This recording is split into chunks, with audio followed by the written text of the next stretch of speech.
ভ্রমণপ্রিয় বাঙালির কাছে পুরী হলো মামার বাড়ির মতো। মনে হলেই ঘুরে আসা যায় যে কোনো সময়। তার জন্য অনেক আগে থেকে বিশাল চিন্তাভাবনা করে পরিকল্পনা করতে হয় না। তবে বর্তমানে বাঙালির পুরী যাওয়ার প্রবণতা এত বেড়েছে যে একটু আগে থেকে না ভাবলে ট্রেনের টিকিট পাওয়া যাবে না। এই ভিডিওতে পুরী কিভাবে যাবেন, কখন টিকিট কাটবেন, কোথায় থাকবেন, মন্দিরে কোন পাণ্ডার সঙ্গে ঘুরবেন বা শান্তিতে পুজো দেবেন, কিভাবে হোটেলে বসে প্রসাদ পাবেন, কিভাবে কম খরচে কোণারক সূর্য মন্দির, চন্দ্রভাগা সি বিচ, লিঙ্গরাজ মন্দির, উদয়গিরি, খণ্ডগিরি, নন্দনকানন এবং চিল্কা হ্রদের ডলফিন দেখবেন সবই বলে দেব। আর এই সমস্ত কিছু আপনি মাত্র 2 রাত 3 দিনে পুরো কমপ্লিট করতে পারবেন। আমরা সমস্ত গুরুত্বপূর্ণ তথ্য এই ভিডিওতে তুলে ধরছি। সেই সঙ্গে এই ট্যুরে কত খরচ হবে সেটার মোটামুটি একটা ধারণা তৈরি করে দেব। আর যদি ভিডিওটি আপনাদের ভালো লাগে তাহলে চ্যানেলটি সাবস্ক্রাইব করতে ভুলবেন না কিন্তু। প্রথমে আসি কখন যাবেন। আমি বলবো পুরী যেতে গেলে আলাদা কোনো সিজন লাগে না। সারা বছর যে কোনো সময় আপনি পুরীতে পর্যটকের ভিড় দেখতে পাবেন। এবার বলবো কিভাবে যাবেন। 3 ভাবে পুরী যাওয়া যায়: বাসে, ট্রেনে ও প্লেনে। কলকাতার বাবুঘাট থেকে প্রতিদিন বিকেল থেকে সন্ধ্যার মধ্যে অনেকগুলি বেসরকারি বাস যায় পুরীর উদ্দেশ্যে। ভাড়া পড়ে 600 থেকে 700 টাকার মধ্যে। সময় লাগে 12 থেকে 14 ঘন্টা। প্লেনে দমদম থেকে ভুবনেশ্বর পর্যন্ত যাওয়া যায়। তারপর সেখান থেকে বাস বা গাড়িতে করে পুরীতে পৌঁছানো যাবে। তবে সবথেকে আরামে পুরী পৌঁছাতে গেলে ট্রেনই বেস্ট। হাওড়ার শালিমার এবং শিয়ালদা থেকে অনেকগুলি ট্রেন পুরীতে যায়। সবথেকে কম সময় পৌঁছে দেবে বন্দে ভারত এক্সপ্রেস, তবে খরচ একটু বেশি। এই ট্রেন সকাল 6টা 30 মিনিটে ছেড়ে দুপুর 12টা 35 মিনিটে পুরীতে পৌঁছে দেবে। ভাড়া পড়বে চেয়ার কারে 1245 টাকা এবং এসিতে 2400 টাকা। তবে ভালো হয় রাতের কোনো ট্রেন ধরলে, তাহলে রাতে ঘুমাতে ঘুমাতে পুরী পৌঁছে যাবেন। আমরা উঠেছি সন্ধ্যে 6টা 55 মিনিটের শ্রী জগন্নাথ এক্সপ্রেসে। এটি পরের দিন ভোর 4টে 35 মিনিটে পুরী পৌঁছে দেবে। ভাড়া পড়বে স্লিপার ক্লাসে 295 টাকা এবং এসি 3 টায়ারে 790 টাকা। পুরী স্টেশনের বাইরে পর্যাপ্ত অটো পাওয়া যায়। ওরা 150 টাকা ভাড়া নিয়ে আপনাকে হোটেলে পৌঁছে দেবে। আর যদি হোটেল আগে থেকে বুক করা না থাকে তাহলে আপনারা যেমন হোটেল চাইবেন ওরা সেই মতো হোটেলে নিয়ে যাবে। যতক্ষণ পর্যন্ত আপনার হোটেল পছন্দ না হচ্ছে ওরা ততক্ষণ আপনার সঙ্গে থাকবে। এবার আমরা স্বর্গদ্বারের দিকে থাকবো না, আগে থেকে ঠিক করে রেখেছিলাম। স্বর্গদ্বারের কাছে ভিড় খুব বেশি হয়। নতুন করে গড়ে ওঠা সি বিচ সিটি রোডের দিকে গেলাম এবার। আর আমাদের পরিচিত হোটেল দীপকে উঠলাম। ফোন নাম্বার স্ক্রিনে পেয়ে যাবেন। এই হোটেলের বৈশিষ্ট্য হলো এর কমন ব্যালকনি থেকে পুরো সমুদ্র দেখা যায়। সমুদ্রের পাড়ে না গিয়ে হোটেলের ছাদ থেকে সূর্যোদয় এবং সূর্যাস্তও দেখা যায়। হোটেলের ক্যান্টিন খোলা থাকলে সেখানে খেতে পারেন, আবার ওয়েটার দিয়ে খাবারও আনিয়ে নিতে পারেন। তবে আমার মনে হয় বাঙালি খাবারের জন্য হোটেল থেকে 25 মিটার দূরে গীতাঞ্জলি রেস্টুরেন্টে গিয়ে খেয়ে আসা ভালো। আমরা সেটাই করেছি। এই হোটেল থেকে সমুদ্রের দূরত্ব মাত্র 50 মিটার। হোটেলে সকাল 6টার মধ্যে পৌঁছে একটু রেস্ট নিয়ে 9টা-10টা নাগাদ গীতাঞ্জলি রেস্টুরেন্টে নিজের ইচ্ছা মতো টিফিন করে হোটেলে এসে সমুদ্রে নামার প্রস্তুতি নিতে শুরু করুন। আজকের পরে আর দুপুরে সমুদ্র স্নান করার সময় পাবেন না কিন্তু। স্নান সেরে হোটেলে ফিরে আসুন। দুপুরে ক্যান্টিনে বা রেস্টুরেন্টে খেয়ে টানা ঘুম দিন। বিকেলবেলা চলে যান পুরীর মন্দির দর্শনে। বর্তমানে মন্দিরের 700 মিটার আগে আপনাকে অটো নামিয়ে দেবে। এতটা রাস্তা আপনাকে পায়ে হেঁটে যেতে হবে। তবে ডান দিকে গলির মধ্যে থেকে মন্দির কর্তৃপক্ষ ব্যাটারি চালিত অটো চালায়। সেই অটোতে লাইন দিয়ে উঠতে পারেন। ওরা আপনাকে বিনা ভাড়ায় পুরীর মন্দিরের সামনে পৌঁছে দেবে। মন্দিরে ঢোকার আগে জুতো, মোবাইল ডান দিকে পে কাউন্টারে জমা রেখে মন্দিরে ঢুকতে হবে। মন্দিরের নির্দিষ্ট পাণ্ডার সঙ্গে ঢুকলে ঘোরা এবং পুজো দেওয়ার সুবিধা হবে। প্রতিবার আমরা দুঃখীরাম পাণ্ডার সাথে খুব সুন্দরভাবে মন্দির পরিদর্শন করি। এবারেও আমরা তার সাথে যাচ্ছি। যদি আপনারা চান তার সাথে যেতে পারেন, ফোন নাম্বার স্ক্রিনে দিয়ে দিলাম। পুরীতে গিয়ে খাজা কিনবে না এমন বাঙালি বোধহয় নেই। খাজা কেনার সবথেকে ভালো জায়গা হলো খাজা গলি। মন্দির থেকে বের হয়ে এই গলির ডান দিকে পড়বে। এখানে বিভিন্ন রকমের খাজা অনেক কম দামে পাবেন। টেস্ট করে দেখে তারপর কিনুন। এই স্ট্যান্ডার্ডের খাজা স্বর্গদ্বারের কাছ থেকে বা কাকাতুয়া অথবা গাঙ্গুরাম থেকে কিনলে দাম একেবারে ডবল হয়ে যাবে। মন্দির থেকে বের হয়ে আমাদের এবারের গন্তব্য হলো স্বর্গদ্বার সি বিচ। আজ সন্ধ্যাবেলা আমরা স্বর্গদ্বার সি বিচ ঘুরে দেখব। মেরিন ড্রাইভের লাগোয়া পরপর দেখতে পাবেন নানান রকমের মাছের স্টল। যেটা খেতে চাইবেন ওরা সঙ্গে সঙ্গে ভেজে দেবে।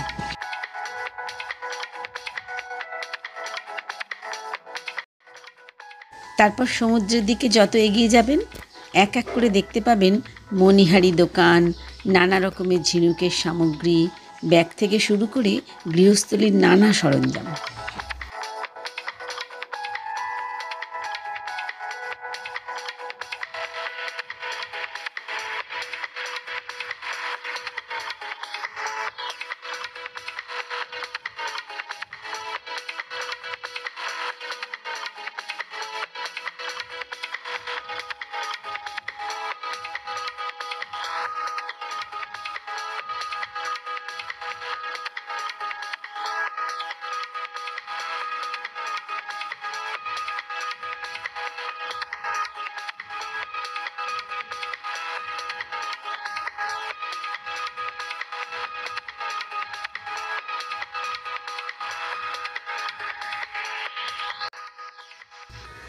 আর একদম সমুদ্রের ধারে চেয়ার, বেঞ্চ পাতা আছে।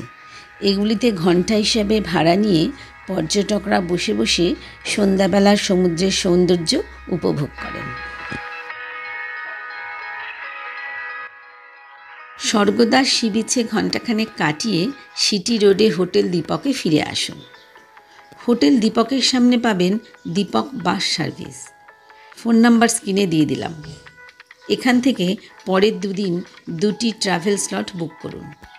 প্রথম স্লটটি হলো এখান থেকে বাসে করে চন্দ্রভাগা, কোনারক, লিঙ্গরাজ, উদয়গিরি, খণ্ডগিরি ও নন্দনকানন ভ্রমণ। নন এসি বাসে 250 টাকা এবং এসি বাসে 350 টাকা করে পার হেড পড়বে। সকাল 7টার সময় নিয়ে গিয়ে সন্ধ্যে 7টা থেকে 8টার মধ্যে ফিরিয়ে আনবে। আর যদি 4 সিটারের ছোটো গাড়ি কেউ ভাড়া করতে চান তাহলে এই স্লটে খরচ পড়বে 3000 টাকা। পরের স্লটটি হলো চিল্কা হ্রদ ভ্রমণ। এখানে এসি বাসে খরচ পড়বে পার হেড 100 টাকা করে, যদিও নৌকার খরচ আলাদা, ওটা পার হেড 350 টাকা। বাস বুকিং হয়ে গেলে হোটেলে এসে খেয়ে দিয়ে ঘুমিয়ে পড়ুন। পরের দিন অর্থাৎ দ্বিতীয় দিন সকালবেলায় সি বিচে চলে যান। সূর্যোদয় দেখুন। ইচ্ছা করলে সমুদ্র স্নান সেরে নিন। তারপর টিফিন করে প্রথম দিনের ট্যুরের জন্য অটোতে করে চলে আসুন ইউথ হোস্টেল মোড়ে। ওখানে গিয়ে আপনাদের বাসের চালান দেখালে ওরা আপনাকে নির্দিষ্ট এসি বা নন এসি বাসে তুলে দেবে। বাসে পুরো ট্যুরের জন্য একজন গাইডও পাবেন। তিনি বিভিন্ন স্পটে যাতে সবাইকে লাইন দিয়ে টিকিট কাউন্টারে দাঁড়িয়ে টিকিট কাটতে না হয় তার জন্য পুরো ট্যুরের জন্যে মোট 180 টাকা করে তুলে নেবে। বাস প্রথমেই আপনাদের নিয়ে যাবে চন্দ্রভাগা সি বিচ। যাওয়ার সময় গোল্ডেন সি বিচ পড়বে। এখানে পয়সা দিয়ে ঢুকতে হয় বলে বাস দাঁড়াবে না। চন্দ্রভাগা সি বিচ খুবই পরিষ্কার এবং শান্ত একটি বিচ। ভারতে প্রথম নীল পতাকার শংসাপ্রাপ্ত সৈকত। বালি শিল্পের জন্য বিখ্যাত। প্রতি বছর 1 ডিসেম্বর থেকে 5 ডিসেম্বর পর্যন্ত সান আর্ট ফেস্টিভ্যাল অনুষ্ঠিত হয়। বালির উপরে নানান মনোমুগ্ধকর ছবি শিল্পীরা ফুটিয়ে তোলেন। এরপর কোনারক সূর্য মন্দির। এটি সূর্যদেবকে উৎসর্গিত এবং এটি একটি বিশাল রথের আকারে নির্মিত, যার 7টি ঘোড়া ও 12টি চাকা রয়েছে। মন্দির গড়ে ওঠার পেছনে দুটি মত আছে। প্রথমত, পূর্ব গঙ্গ রাজবংশের নরসিংহদেব প্রথম বাংলা জয়ের স্মারকরূপে চন্দ্রভাগা নদীর তীরে প্রাচীন মিত্রাবনে অর্থাৎ আজকের কোণারকে এই মন্দিরটি প্রতিষ্ঠা করেন। দ্বিতীয়ত, পুরাণ মতে শ্রীকৃষ্ণের পুত্র শাম্ব অত্যন্ত রূপবান ছিলেন, সব মহিলাদের নজর কাড়তেন। শাম্ব একদিন নারদের ডাকে সাড়া দিতে ভুলে গেলে নারদের মনে প্রতিশোধ স্পৃহা জাগে। একদিন কৃষ্ণ যখন গোপিনীদের সঙ্গে লীলায় ব্যস্ত, তখন নারদের মন্ত্রণায় শাম্ব সেখানে ঢুকে পড়ে। সেই সময় গোপিনীদের নজর শাম্বর দিকে ঘুরে যায়। তখন কৃষ্ণ প্রচণ্ড রেগে গিয়ে শাম্বকে অভিশাপ দেন যে তার রূপ হারিয়ে যাবে। তখন মনের দুঃখে কাঁদতে কাঁদতে শাম্ব কোণারকের সমুদ্রের তীরে এসে সূর্যদেবকে কঠোর তপস্যায় সন্তুষ্ট করে নিজের হারানো রূপ ফিরে পেয়ে সমুদ্র তীরে এই মন্দির প্রতিষ্ঠা করেন। এরপর লিঙ্গরাজ টেম্পল। এটি ভুবনেশ্বর শহরের প্রাচীন মন্দিরগুলির মধ্যে অত্যন্ত গুরুত্বপূর্ণ একটি মন্দির। মন্দিরটি লিঙ্গরাজরূপী শিবকে উৎসর্গিত। এটি ভুবনেশ্বরের সবথেকে বড় মন্দির। এর কেন্দ্রীয় মিনারটির উচ্চতা 180 ফুট। মন্দিরে ঢুকতে গেলে জুতো, মোবাইল জমা রেখে ঢুকতে হবে। মন্দিরটিতে 4টি ভাগ আছে: বিমান, জগমোহন, নাট মন্দির ও ভোগমণ্ডপ। এরপর উদয়গিরি ও খণ্ডগিরি। এগুলি কিছুটা প্রাকৃতিক এবং কিছুটা কৃত্রিমভাবে সৃষ্টি কতগুলি গুহার সমষ্টি। এই গুহাগুলি প্রত্নতাত্ত্বিক, ঐতিহাসিক এবং ধর্মীয় দিক থেকে বিশেষ তাৎপর্যপূর্ণ। উদয়গিরি মানে সানরাইজ হিল। উদয়গিরিতে 18টি গুহা রয়েছে, আর খণ্ডগিরিতে রয়েছে 15টি গুহা। এইগুলি জৈন তপস্বীদের আবাসের জন্য কলিঙ্গরাজ খারবেলের তৈরি। গুহাগুলি উদয়গিরি এবং খণ্ডগিরি নামক পাশাপাশি অবস্থিত দুটি পাহাড়ের গায়ে সজ্জিত।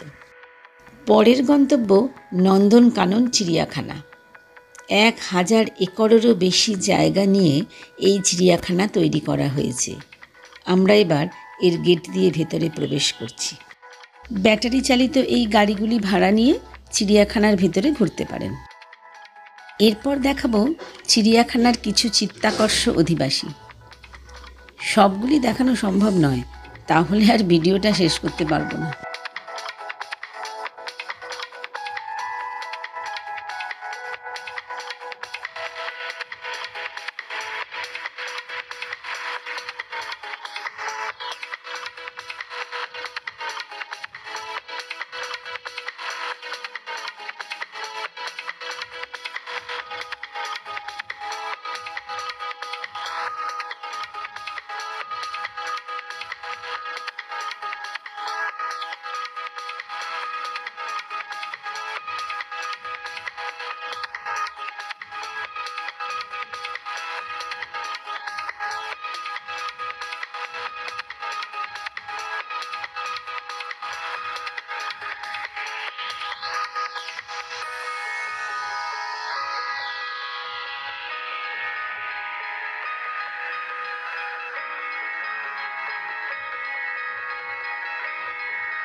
সন্ধে 6টার মধ্যে চিড়িয়াখানা থেকে বের হয়ে পুরীর উদ্দেশ্যে বাসে করে রওনা দিলাম।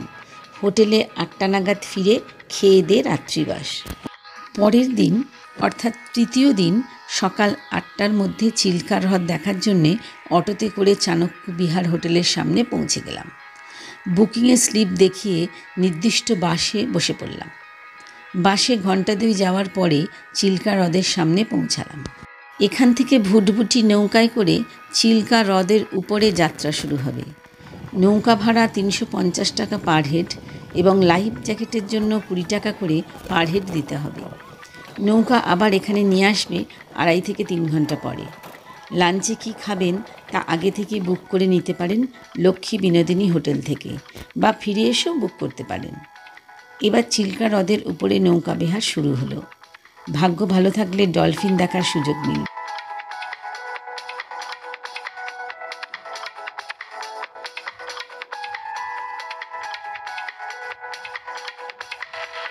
অ্যাটেনশন প্লিজ, সজাগ দৃষ্টিতে জলের দিকে তাকিয়ে থাকুন।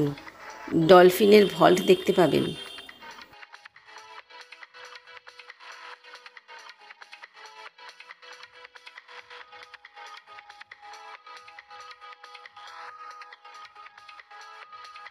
বিকেল 3টে নাগাদ নৌকা করে ফিরে লাঞ্চ সেরে বাসে করে পুরীর উদ্দেশ্যে রওনা দিলাম।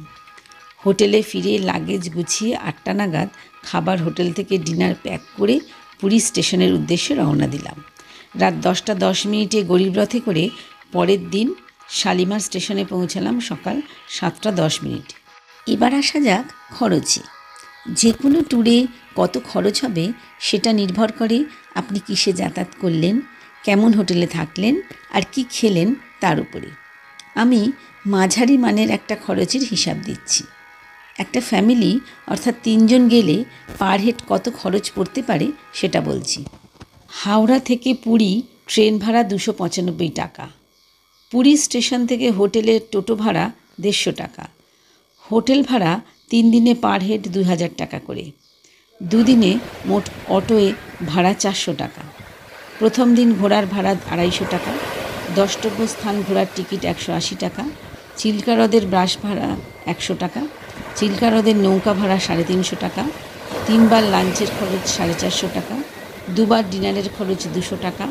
5 বার টিফিনের খরচ 250 টাকা। পুরী হাওড়া ট্রেন ভাড়া 600 টাকা। অন্যান্য 100 টাকা। তাহলে মোট খরচ দাঁড়ালো পার হেড 5285 টাকা। তো ভিউয়ার্স, ভিডিওটি কেমন লাগলো কমেন্ট বক্সে জানাবেন কিন্তু।